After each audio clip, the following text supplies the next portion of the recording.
While the shows of the DC animated universe are widely regarded as some of the best cartoons ever made, that doesn't mean that every single episode is a home run. I've already made a video about what I think to be the worst episode of Batman the Animated Series. I've got Batman in my basement. But there are other episodes that are generally reviled by viewers. And one of the episodes that is sometimes hailed as one of the worst is the subject of today's video, the new Batman Adventures episode Critters, which introduced the villainous Farmer Brown. Now, I wanted to say that I don't think that this episode is particularly bad, it's just different, and if you'll permit me, I'll explain my thought process. But first, let's talk about Farmer Brown. So Critters introduces us to Enoch Brown, a farmer and microbiologist that developed a potent growth hormone for cattle with the aim of creating gigantic livestock that could feed dozens of people at a time. He's a villain in the same vein as Poison Ivy or the comic book Hugo Strange, in that he creates something potentially revolutionary, in this case, massive animals that could end world hunger, but turns to villainy. Brown doesn't have magnanimous reasons for developing his chemicals. No, he is a businessman and he has a product to sell. While on paper the idea of having one animal to feed dozens of people sounds sensible, one thing he doesn't seem to have considered is how much would it take to feed cattle that large. Sure, one cow that size is manageable, but a whole herd of them? It just doesn't seem sustainable to me. Still, Brown invested much of his own fortune into developing these hormones, so when he's ordered to cease production and move any of his overgrown livestock out of the city, he fears he will be financially ruined. The funny thing is that Brown's experiments weren't just limited to livestock. He experimented on his daughter, Emmy Lou, who now possesses incredible strength, demonstrated by her effortlessly lifting the rotund Harvey Bullock above her head and flinging him to the pigs. I really like how when we see Farmer Brown a year after his disastrous demonstration, he's sitting on a porch carving a wooden animal, except it has 2 heads. This is a neat indicator of his abilities to warp and twist animals to create weird monstrosities. There's a smart juxtaposition between his farm, which resembles a stereotypical small farm, with a barn, a henhouse, and is surrounded by cornfields, and what his home actually is. He lives in a high-tech facility in a run-down warehouse on an isolated island just outside of Gotham City.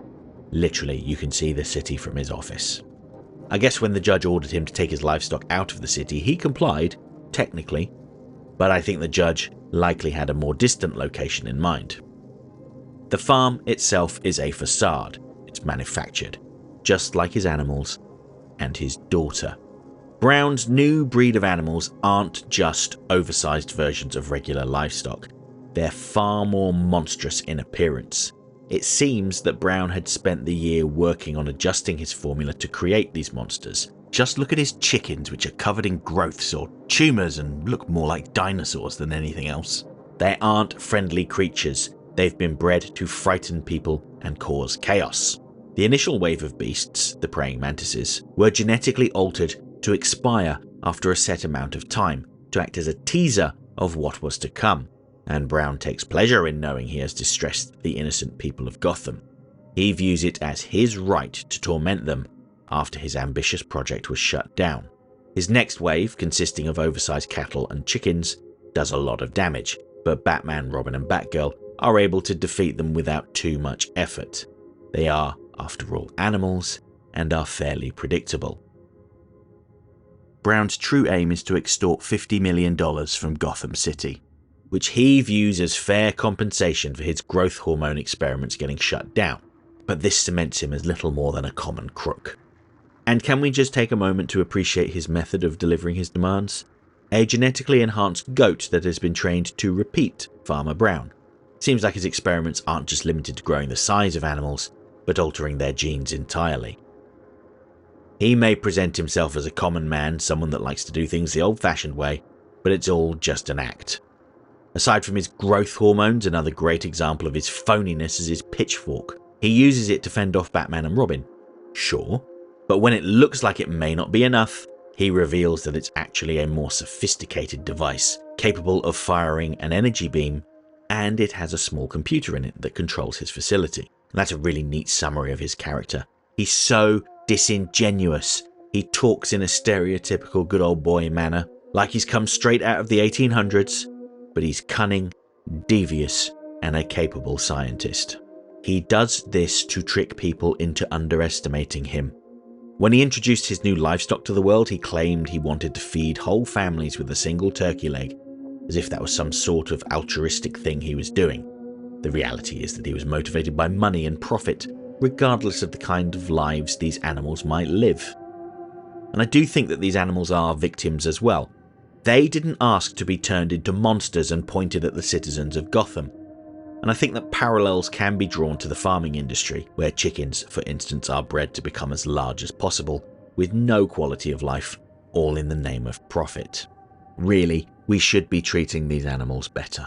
Now, with that serious message aside, this episode does contain some genuine moments of humour. For instance, when Brown's heifer runs wild at the start of the episode, Batman, as Bruce Wayne, uses a large red curtain to attract its attention, tricking it into running headfirst into the stage. When his quick thinking is complimented by Commissioner Gordon, Wayne responds that he was just trying to escape out the window.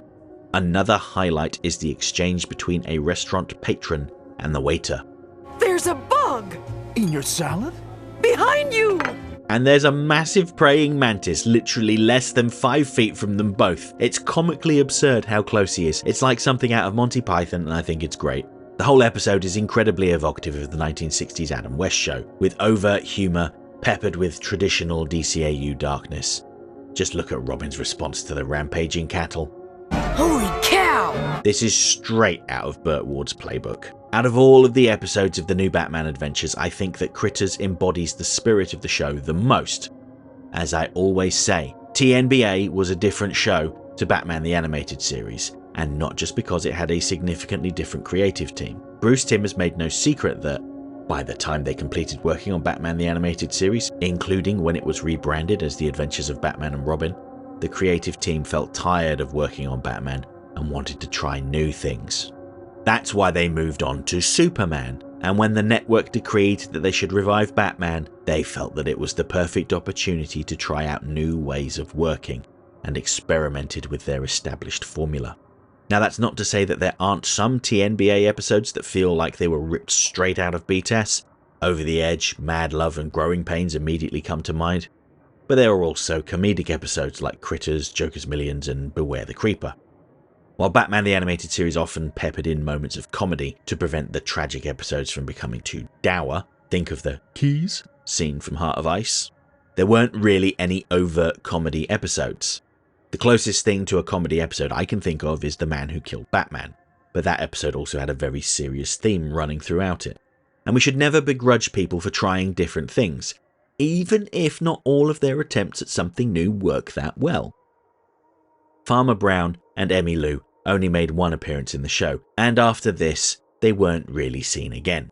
Although if you look closely in the episode The Ultimate Thrill, you can see a Farmer Brown branded truck driving around Gotham. It's also worth mentioning that Bruce Timm commented that he should have had Farmer Brown be part of Cadmus during Justice League Unlimited. So, I tell myself that Farmer Brown did work for them, off-screen at least. While many DCAU originals have made their way to the mainline comics, with some taking on significant roles, Farmer Brown's comic book roles have been pretty negligible. There is a Professor Brown in the Gotham Academy series who teaches agricultural studies, a very clear nod to the star of Critters.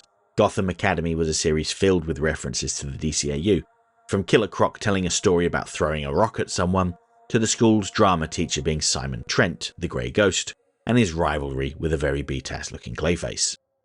But outside of that mention, the most we can point to is artist Dustin Nguyen drawing Farmer Brown posters and adverts in the background of his Batman comic book work. Still, just because the character hasn't had a lasting impact, that doesn't mean he isn't memorable. Even if most people only remember him because they didn't enjoy the episode.